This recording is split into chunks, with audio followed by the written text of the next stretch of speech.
It's Monday, May 6th. I'm Adam Walsh, and this is The Signal. It's a sure sign of spring. No, I'm not talking about flowers. That's tomorrow's show, actually. Motorcycles are back on the road, and because we all share the road, today is a show about road safety. I've got experts lined up, and the lines, they're open.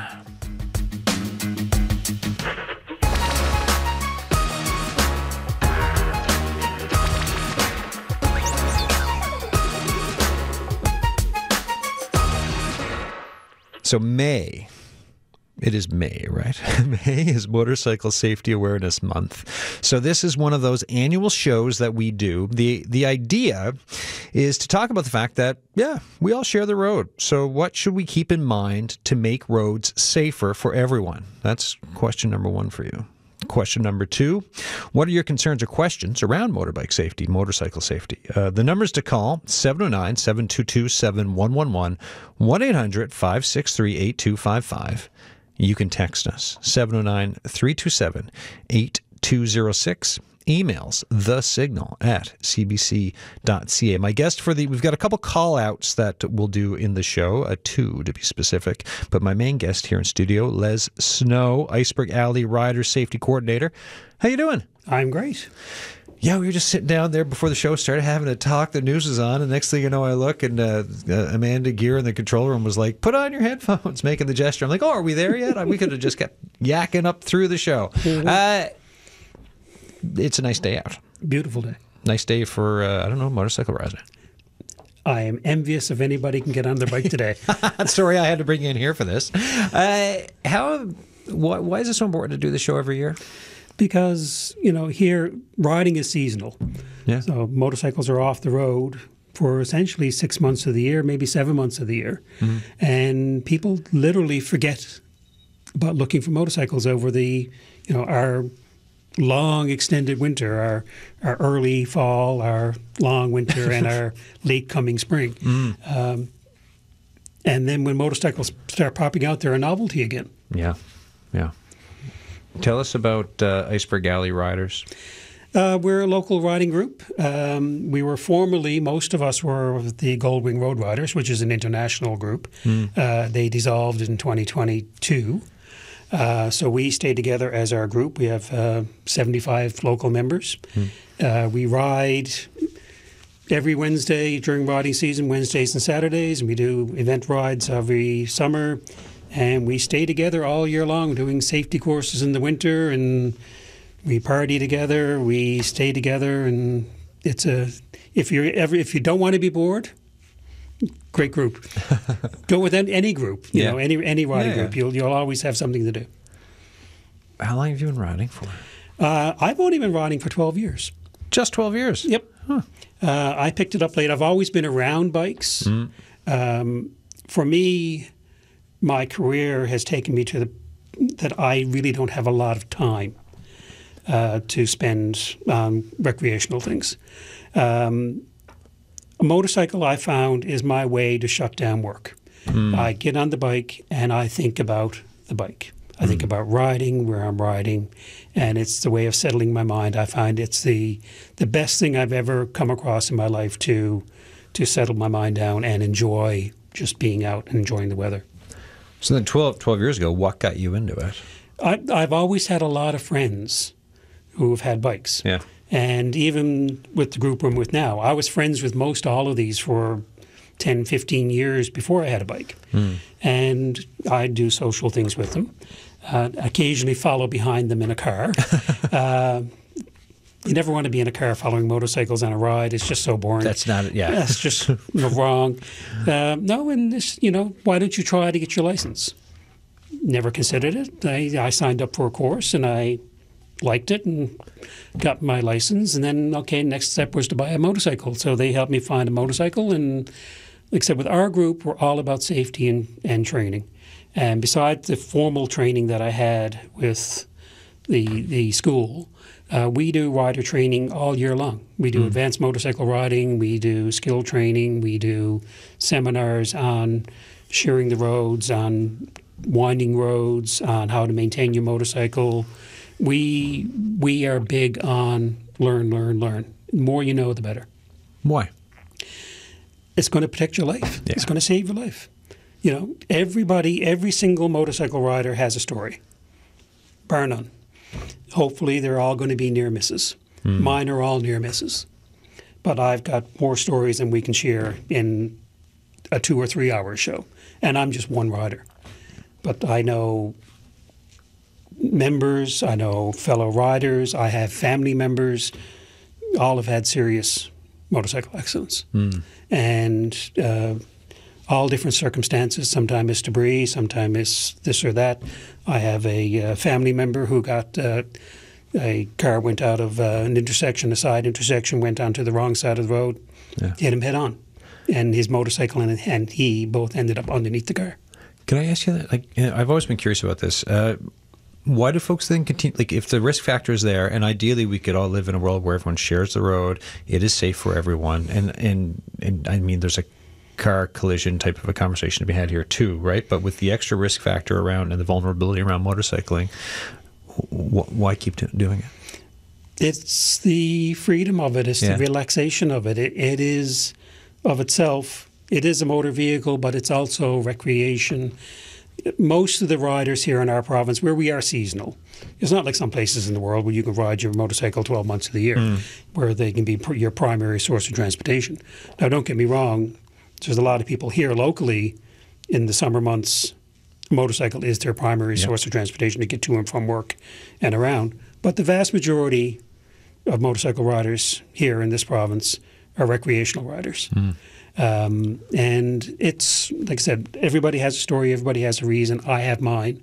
I do understand that it's more risk. Yeah. I really do. And that's why I do take every opportunity to learn. And this fits in with the safety bit you're telling me about, right? You're like, hey, we learn all year round, like because it shows you recognize the risk factor, and then just trying to shore things up as much as possible. You can't just go to school, even with your car. You just can't go get your driver's license and then say, I'm an expert for the rest of my life. Yeah.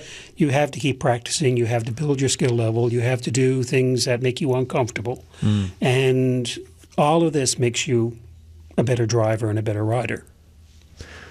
What was the transition like for you 12 years ago when you, just like you said, you had friends, right? So you're like, okay, I've been around, at least you got an idea of it, and you finally say, well, I'm going to go get my license. Once you started to go out onto the road on a motorbike, on a motorcycle, what did you notice differently than when you were just driving or walking or anything else? I'm invisible.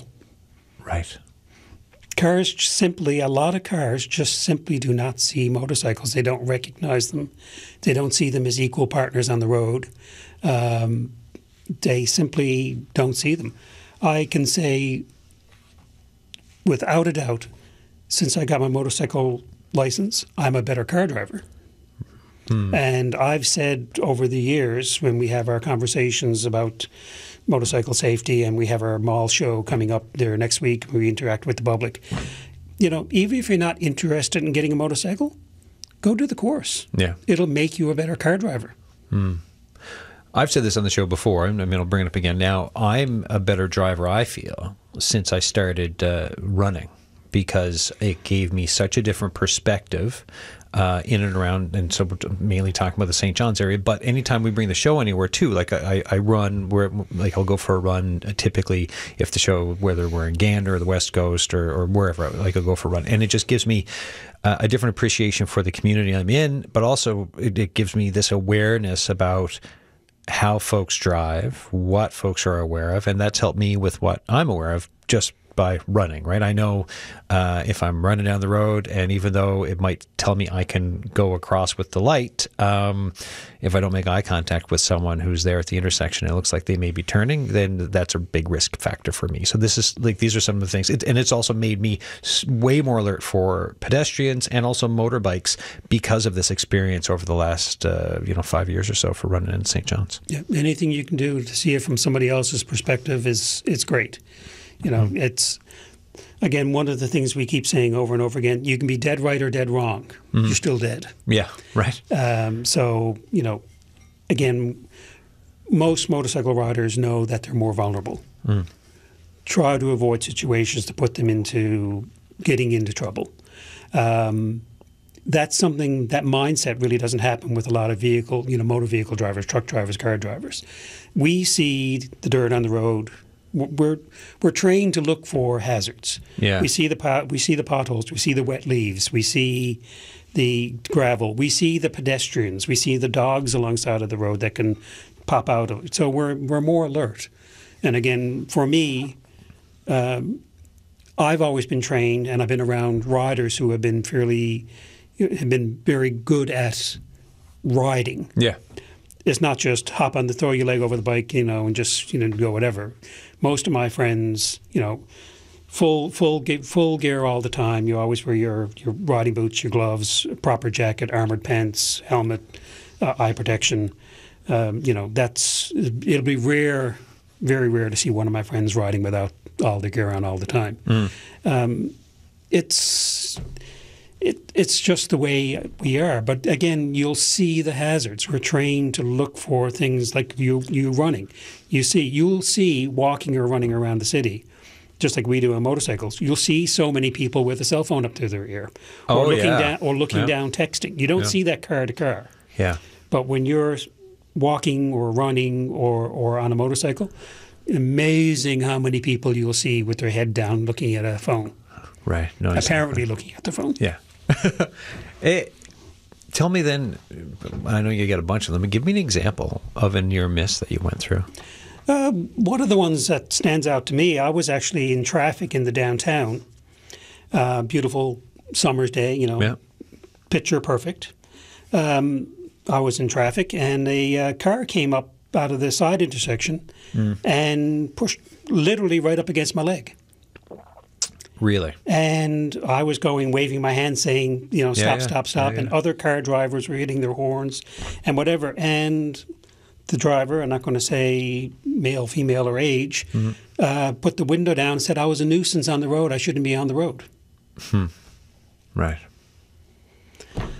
So, It's quite the statement with a vehicle which weighs quite a lot, right? Like that's...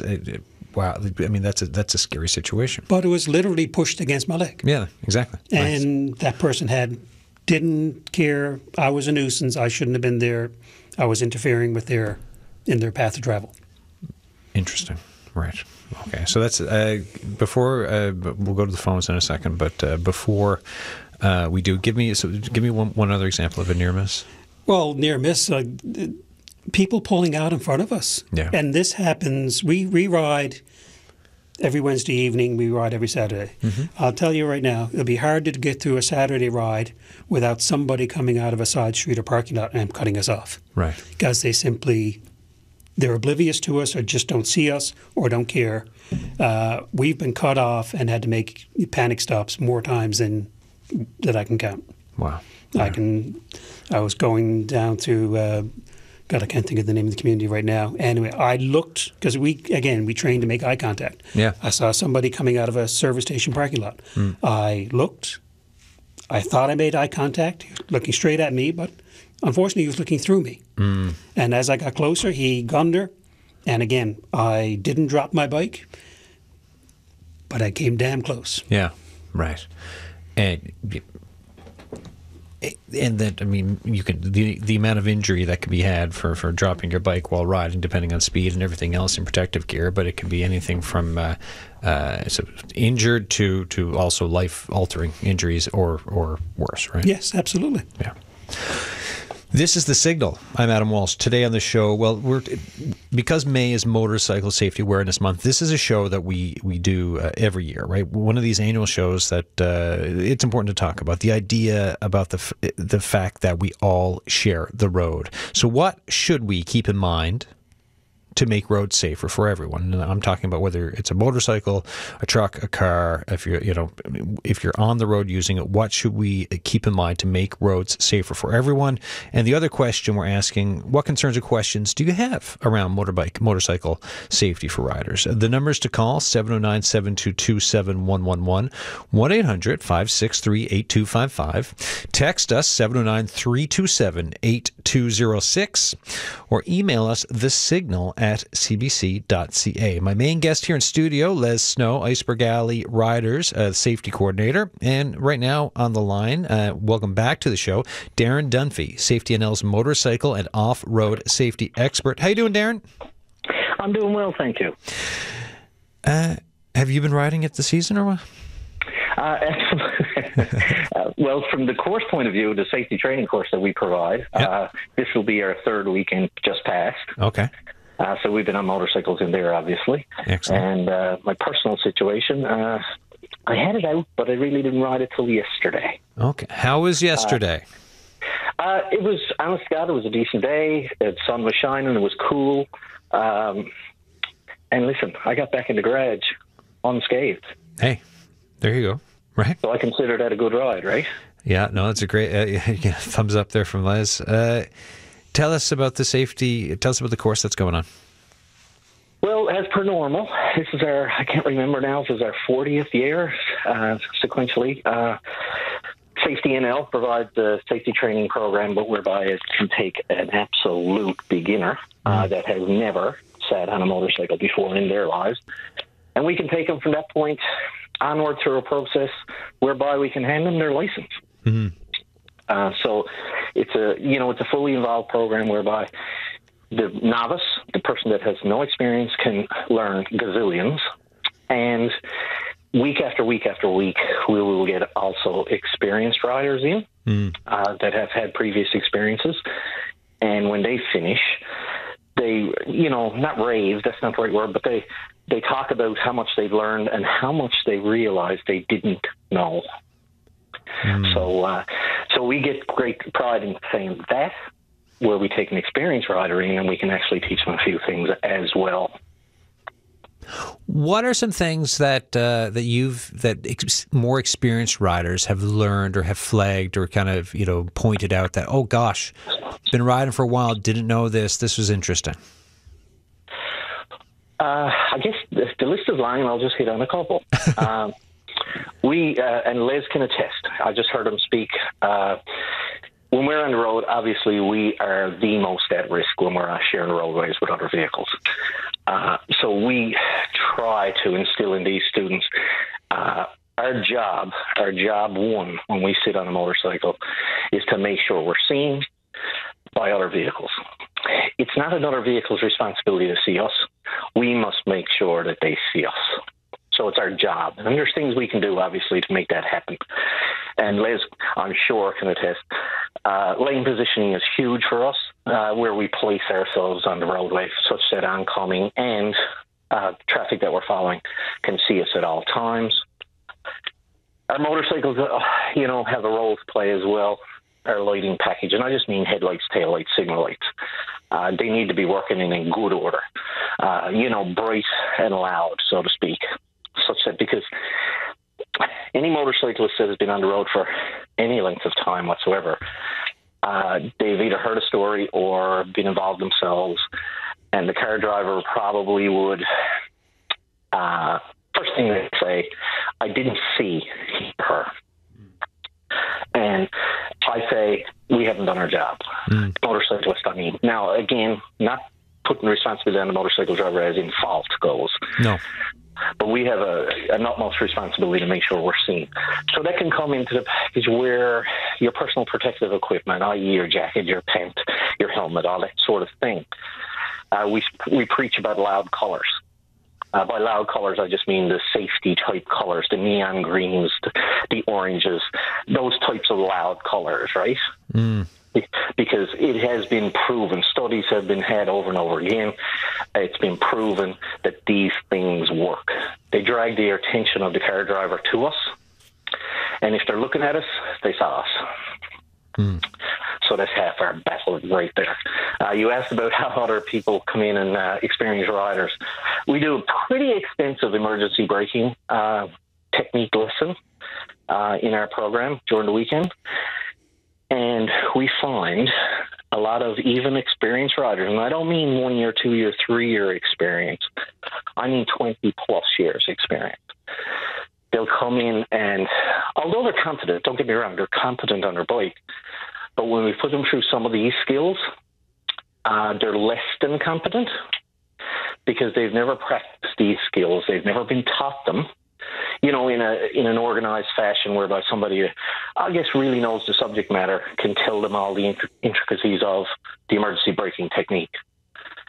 And when they actually run it on the bike, we see soon enough that they haven't had any experience in that regard. So when they're out on the street and that thing presents itself whereby they got to engage in emergency braking technique, sometimes, unfortunately, they fail. And they don't apply it in the correct way, and they cause themselves both injury or property damage or what have you. So after they leave us during the weekend, they'll say, holy cow, that was cool, as in now I know what to do, right? Well, yeah, that's anytime I think for anything, when it's emergency procedures, if you're not thinking about them, learning about them, staying on top of it, and going through drills and practicing, then you're not going. Then when it comes to time to do it, you're not going to be there. So I can only imagine for something like emergency braking how important it is to think about that and have some kind of practice around it if you're heading out on the road. And that's why we continue to say day after day after day, these skills don't come by osmosis. They come by doing, repetitive. And when we do it on our training grounds, we'll do it over again, 20, 30, 40 times. That way, when the real thing happens, we don't have time to think, I always tell everybody. We have to be instinctive. Yeah, and if your instinct is the wrong one, usually we fail. But if you practice it 40 times, now your instinct becomes the right one. And it'll usually end well. Yeah, condition yourself, right? Make it rote. Exactly. Make it something. Yeah, it just kind of reminded me of previous life in the reserves when we do man overboard drills, right? I was just going to say, like anybody came from a military, policing, that type of background, you do drills, right? Yeah. And people always roll their eyes, more drills. Why do you think they do drills? Yeah. It's because when the thing happens, there's no thought process available. It just got to happen instinctively, and that's us every single day on a motorcycle.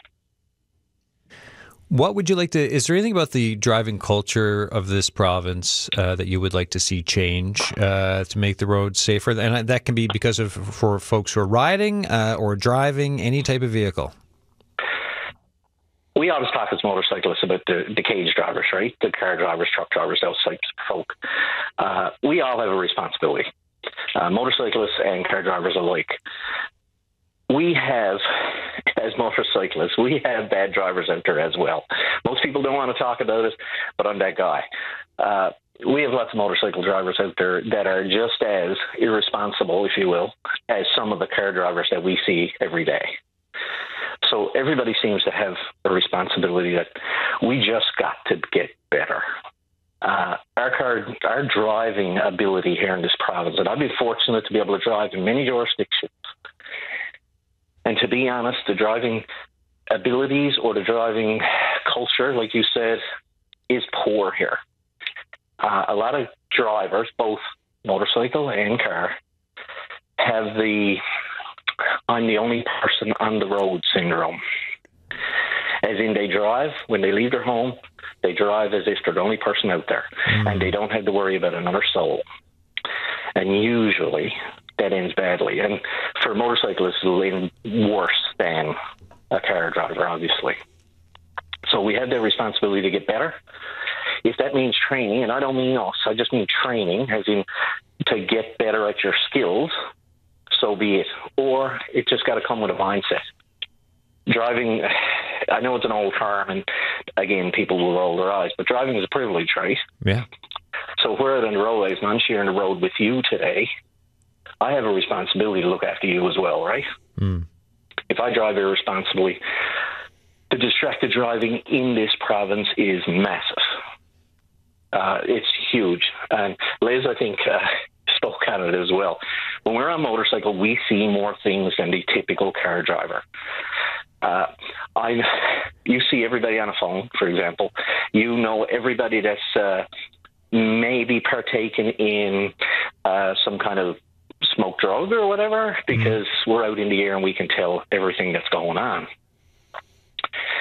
So the culture out there is just so terrible when it comes to distracted driving that I say to my classroom, I only said it this past week, there's folks out there that would never, ever think of taking alcohol or drugs in their system and jumping in a car. Like, there are people out there that would say, no way, that's just not happening. But that same exact person, and I've had folks in front of me that admitted that they would never touch like a beer or an alcoholic beverage and get in a car.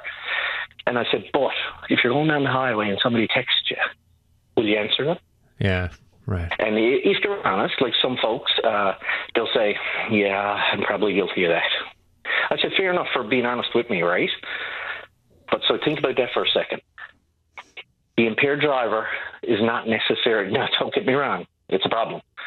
But impaired driver is probably not necessarily our worst problem right now, because distracted driving are causing more accidents and injuries and deaths than the impaired public. All because of an iPhone in your pocket or a Samsung in your pocket that buzzes or rings, and you must answer it right now. Yeah, the buzz can wait. The buzz can wait, absolutely. Yeah, it can wait till you pull over or stop so that you can do it safely. Darren, before I let you go, if folks are listening, either experienced riders or like, you know what, I'd love to get a refresher, or people who are getting into this, what's the best way to get in touch with you folks for Safety NL? Safety NL, pretty easy to get a hold of. We have a website, obviously, it's safetynl.ca. You just go in on the old Google box and you'll find us there. You can register directly there, or by all means, you can call our number, 709-754-0210, and join the regular business hours, and some of our folks in there will be more than delighted to talk to you. We do have the regular program, whereby it's a full weekends deal. We run 18 hours on motorcycle, practical based, with a 4-hour classroom session on top of that. We also offer an advanced riders course. I just wanted to let folks know, because it's not that it's a new thing, but it's only now people are starting to realize, well, maybe I could use it. So we do offer an advanced riders program, whereby if you have your own motorcycle and you have some experience under your belt and you want to come in and brush up on some skills, so to speak, you can register for it, and you come into our training grounds on your motorcycle. So we will train you on your own motorcycle. So you will become more competent on your set of wheels, right? There you go. Thanks for this. Liz, you were going to say?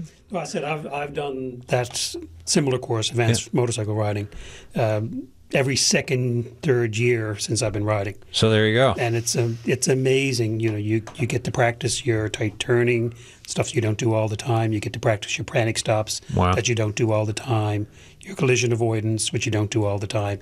And the key is what he just said. You're doing it on your motorcycle, one that you're riding all the time, not the one that when you go to a school, you're using usually a smaller motorcycle that they're providing to you to do the course.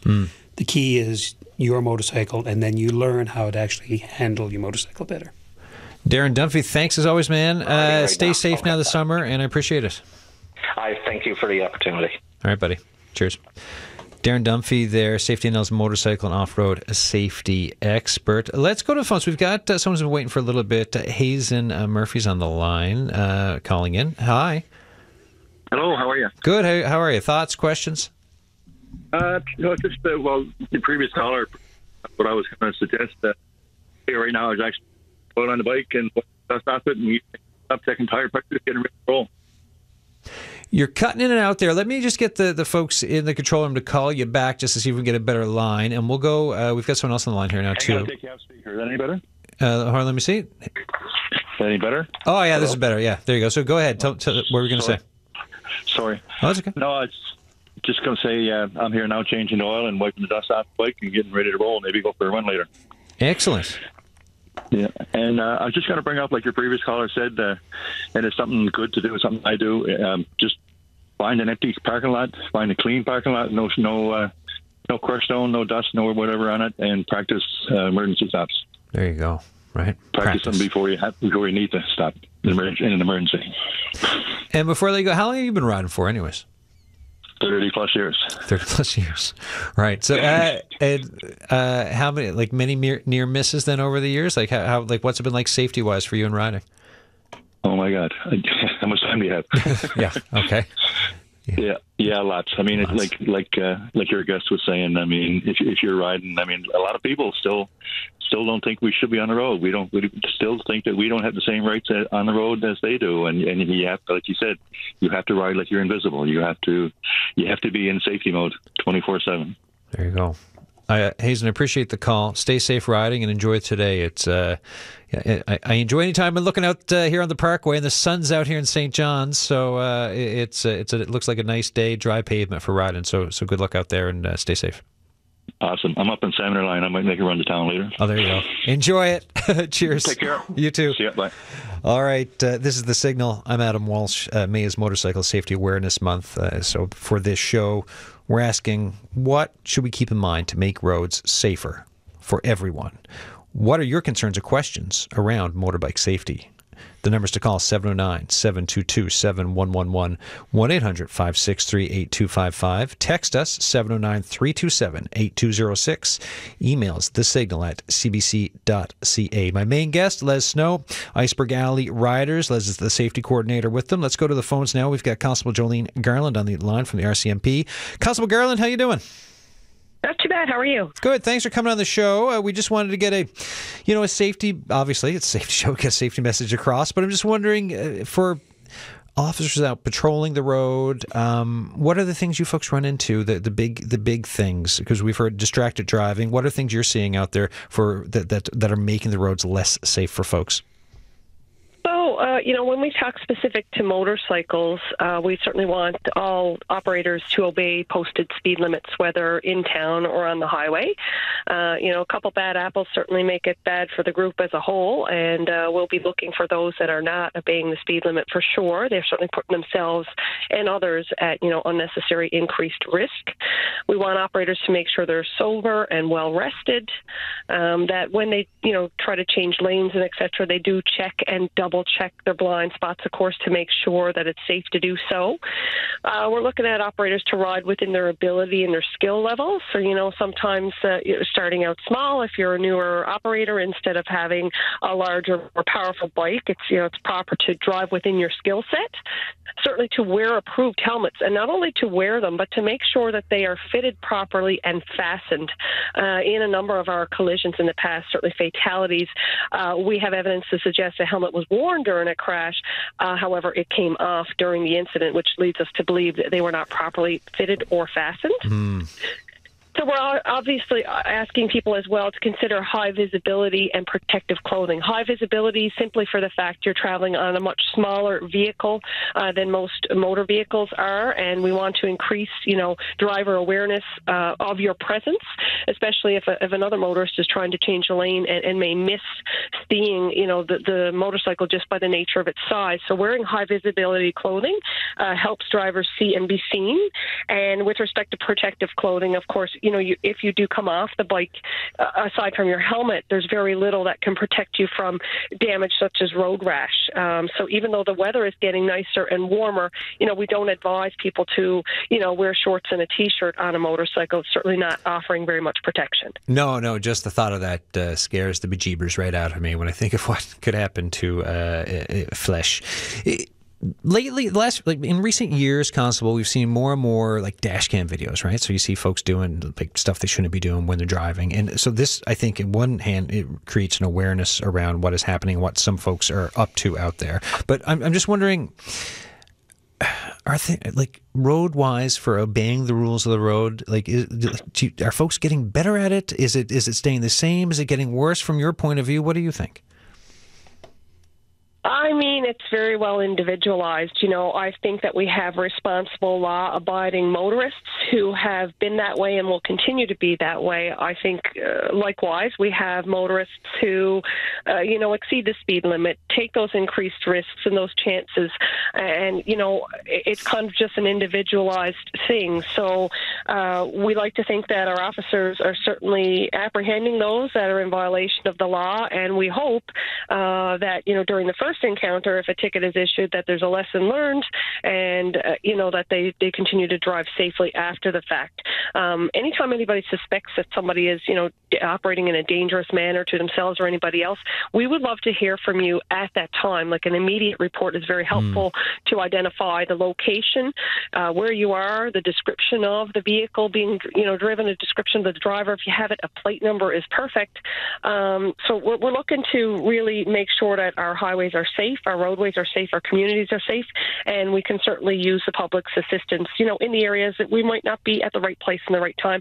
Sometimes we are, and that's great, but other times, motorists see things on the highways that we may not see. Constable Garland, thanks so much for coming back on the program. I appreciate your input on this.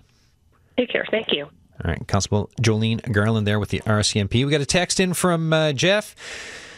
Good day. 2 things concern me most when riding. Number 1, condition of our highways. Many parts of our highways are in poor condition. Potholes, craters, and ruts are common, as well as loose chunks of pavement on shoulders.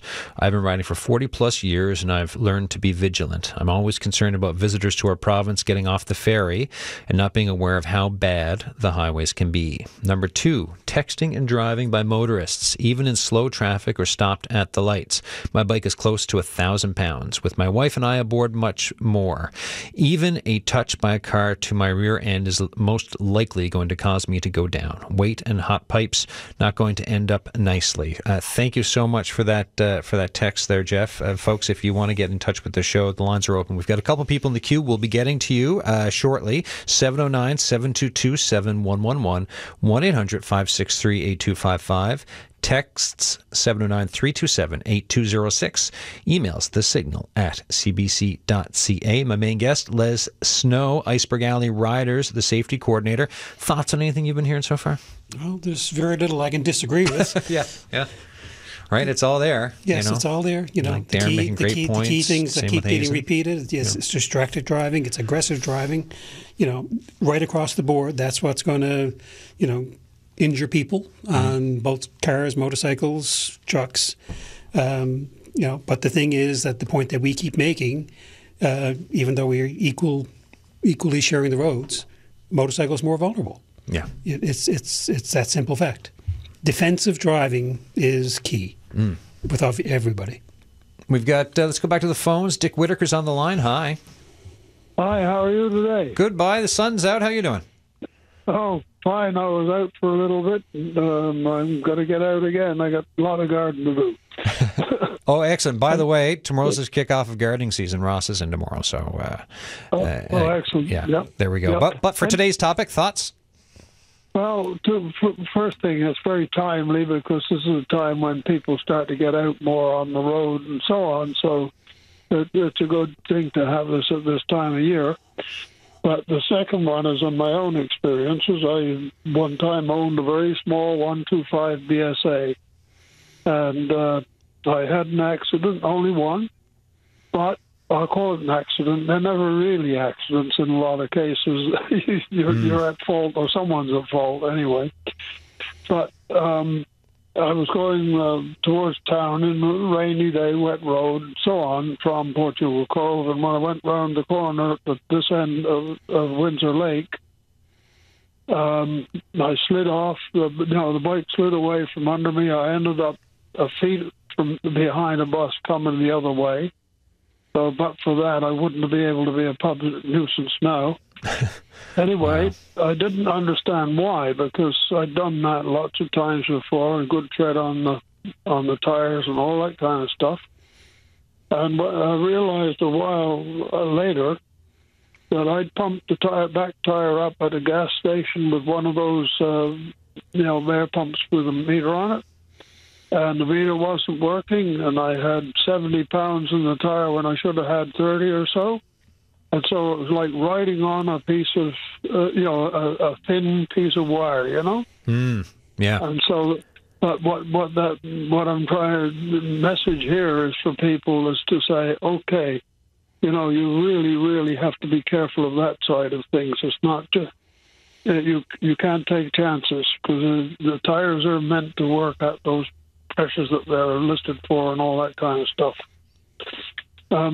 And the other thing that I wanted to mention, and I was guilty of this myself, is, I took the silencers out of that and make it look, it sounded like an overgrown lawnmower. But anyway, but that really is annoying. When you're riding, you don't hear it as much because the sound is going out behind you. But the people around you on the sides of the road and so on do, and it makes them angry.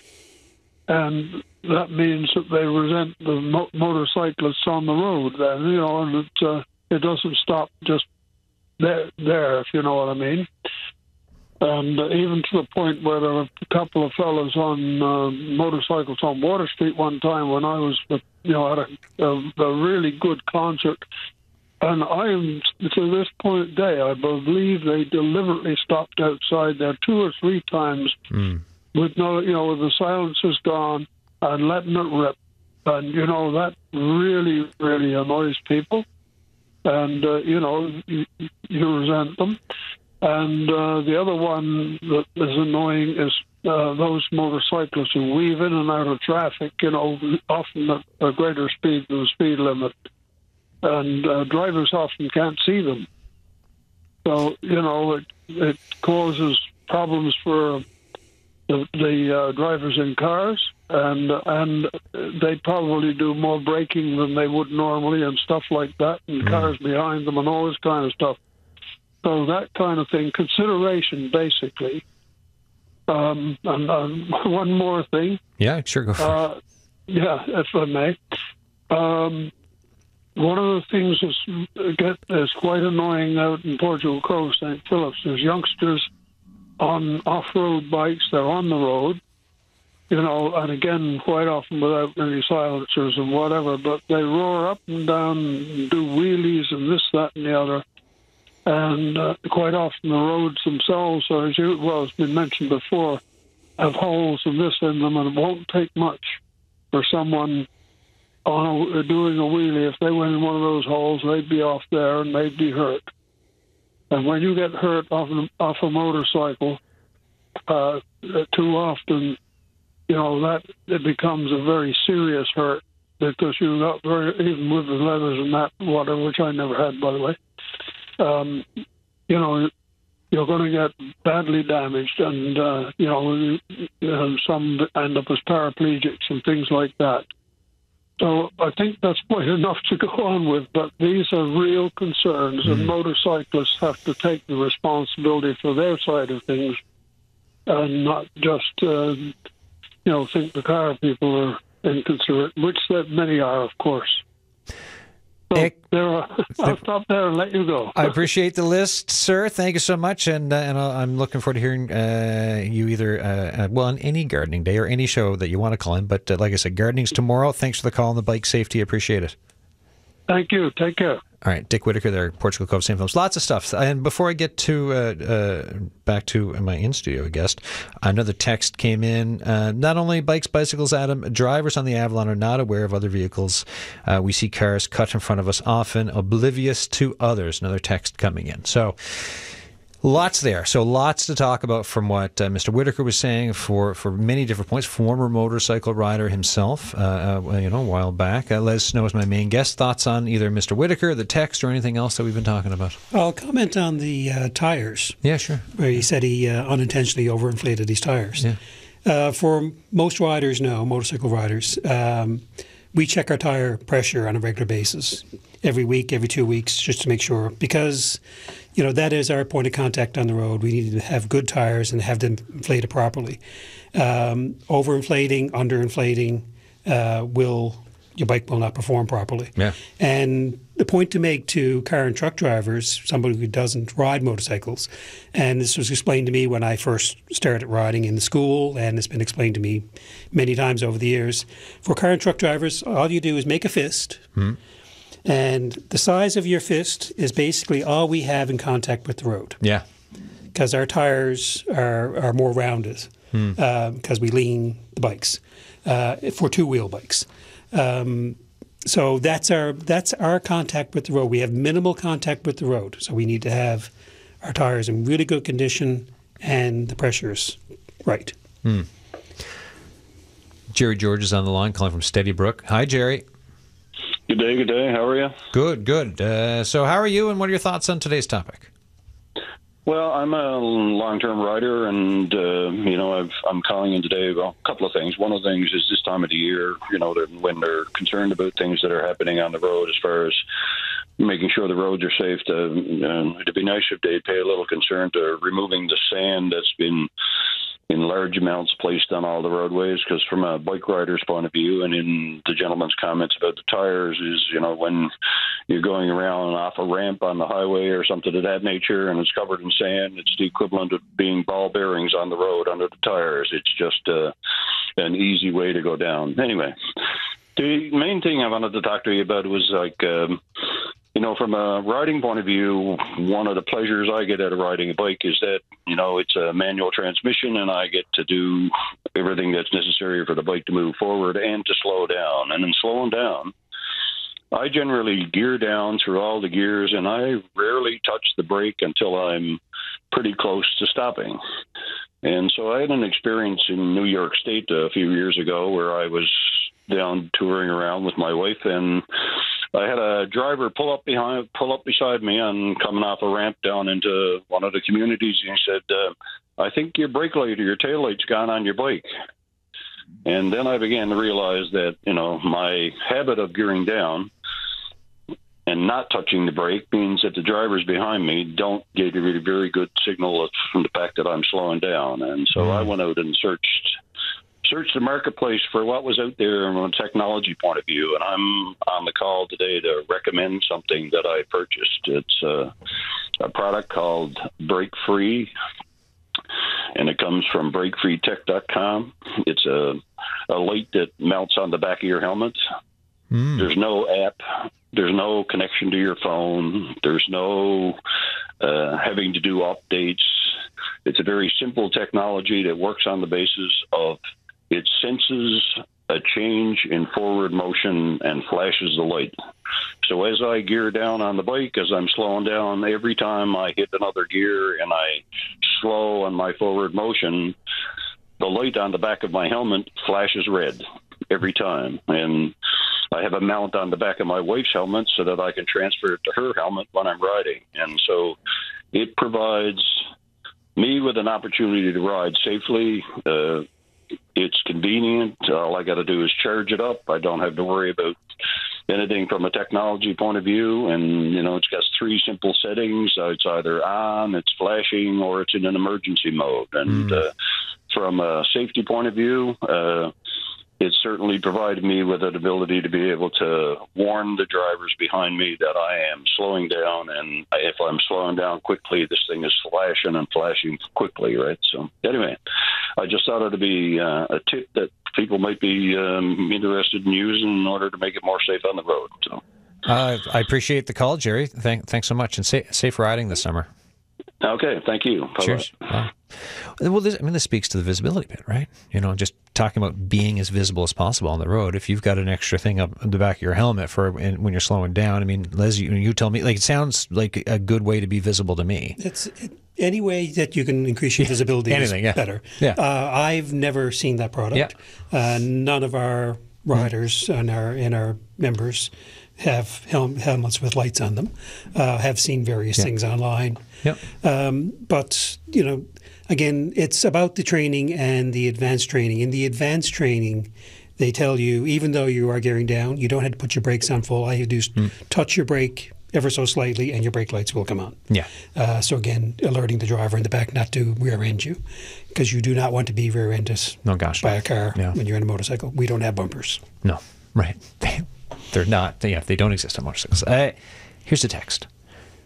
Let's hope the province decides to properly paint all the lines on the highways, including the word yield, that haven't been painted in years. The vast majority of drivers have no clue that passing lanes here are unique in North America, let alone Canada. Thank you for that text. And yes, painted lines are a wonderful thing. They disappear way too quickly. Personal pet peeve of mine. I drive for work all the time, constantly all over the province. We do not do a very good job of maintaining our line painting in this province. Something we have never done. It affects all drivers on the road. Just got an email, someone asking about the text line, 709-327-8206.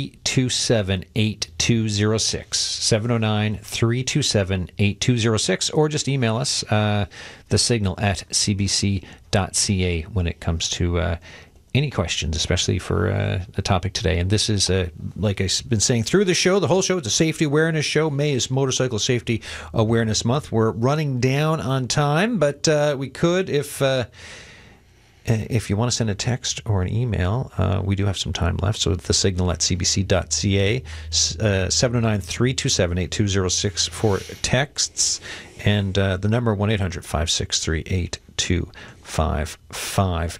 Les Snow is my main guest here through the whole show. Les is with Iceberg Alley Riders. When it's the new season, right? And you've been talking about safety through the whole year. But that first bike ride, is there anything special that you're doing? Like, I'm sure there's checks and stuff around the bike, but what other types of safety things are you thinking for that first ride of the year? Well, checking your bike to make sure that it's fit to ride. Nothing's leaking, nothing's dripping, nothing's falling off. Your brakes work, your tire pressure is correct. Everything is all good. But again, yourself. Stretch, do whatever, make yourself mentally, physically ready to ride. You need to shake off the cobwebs. You can't just say, I got off my bike, last August and I'm just going to throw my leg over it now, and just like nothing, there was no time lapsed. Yeah, totally. One thing I want to mention that never came up in any of the conversation yet, motorcycles come in all shapes and sizes. There are big ones, small ones, but there's also three-wheel motorcycles. 2 wheels up front or 2 wheels out back. We also have a category like the slingshots. They're half car, half motorcycle. Yeah. They are registered here as a motorcycle. They're vulnerable because they're low. They're hard. They're actually very difficult to see because they may be wider than a motorcycle, but they're actually much lower than a motorcycle. But they're, again, all motorcycles. All motorcycles aren't two-wheeled. There are a lot of three-wheel motorcycles out there. Yeah, that range, right? Like more to fit in under the safety, side of things. Do you ever run into, what are like misconceptions you run into when it comes to motorbike safety or for motorcycles? Like just ideas that folks have wrong about it, whether riders or folks who are just out in the public who don't ride. The biggest misconception with the motoring public is motorcycles have less rights on the road. Yeah, exactly. That's the biggest misconception. We all need to learn about each other's abilities and inabilities. One of the things that I've been petitioning for for years, in the motorcycle training courses, they talk about cars. In the car training courses, they do not talk about motorcycles. It is not in the curriculum. And we've been actually petitioning the government to try to introduce that into the curriculum for when you go get your car license, that they spend at least a little bit of time explaining motorcycles to car drivers. It's not in the curriculum. Here's an email we just got in from Mike. I would avoid riding in the evening or night because of potholes. Other drivers is one concern. However, the road conditions is another deterrent. Again, right, that pothole bit for riding and safety. Potholes are bad, but, I've been all over this province. We do have some pretty bad roads here, but I've been also other places in the country where the roads have been equally as bad. So, and again, when you ride a motorcycle, you tend to be more alert to the hazards on the road. Again, you see them, but you don't want to hit them. We've all hit them. I've hit them. Yeah. I've done my best to avoid them, but I have hit potholes. And it's not a very good thing when you're on a two-wheel motorcycle and you hit a deep pothole. No, I can't do it. No, there are really, and again, I've driven past big ones, week after week after week after week, and they're not repaired. I personally, and I encourage anybody else out there, if you're seeing a pothole on the road day after day, week after week, call your municipality, call the government, call somebody who's responsible for that road, and make them aware that it's there so that they can do something about it. We're out of time. Can I mention one more thing? Of course you can, yeah. We have a show at the Avalon Mall this weekend coming up. We do it every year. We've been doing it now for 10 plus years. We'll have our bikes on display, all varieties, 2 wheels, 3 wheels, big ones, small ones. We're going to be there for 12 hours the entire day Saturday. If you want to talk one-on-one with us, come see the different bikes, talk in more detail about anything, we're there. Les, thanks for this. Thank you. All right, folks, and if you've got thoughts on the show, send us an email, thesignalline@cbc.ca. You can also call the Signal Line and leave a message, right? If you're thinking right now, I did not get my comment in about motorcycle safety and riding, and you want your voice to be heard on the radio, 709-576-5260. Leave us a message, and we'll play that message in a future show. That's it for Monday's show, but tomorrow it is preseason's done, folks. Tomorrow, it's the big start of gardening season. The regular season begins, and we've got the gardening godfather, Ross Travers, lined up to come in and take all of your grow questions. So get those green thumbs ready for texting or calling us, because grow season is here, and Ross bats 1,000, right? So give us a call tomorrow. Until tomorrow, thank you so much for listening.